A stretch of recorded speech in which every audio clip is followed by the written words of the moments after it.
పర్యావరణాన్ని చాలా చాలా ప్రప్రథమమైన ప్రథమ బాధ్యతగా మేము తీసుకున్నాం అధ్యక్ష.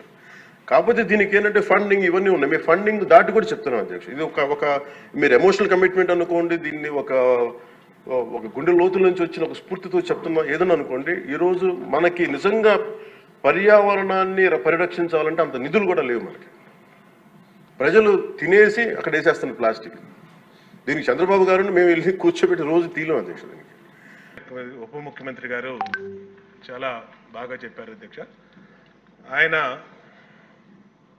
ప్లాస్టిక్ని నిరోధించడంలో ఆయన ఆలోచనలు కానీ ప్రభుత్వ ఆలోచనలు కానీ చక్కగా ఉన్నాయి అధ్యక్ష. దానికేమీ ఎక్కడా మాకు ఎటువంటి డౌట్ లేదు అధ్యక్ష. కానీ ఇక్కడ పొల్యూషన్ కంట్రోల్ బోర్డు అధ్యక్ష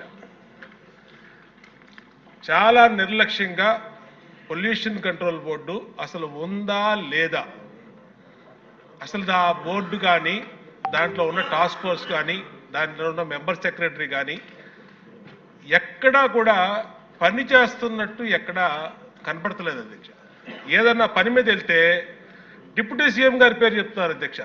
ఆయన చేయొద్దన్నారు, ఆయన ఆఫీస్ నుంచి చెప్పాలి, ఆయన మాట్లాడాలి, ఆయన వెళ్తే కలవట్లేదు అని డైరెక్ట్గా చైర్మన్ గారు చెప్తారు అధ్యక్ష.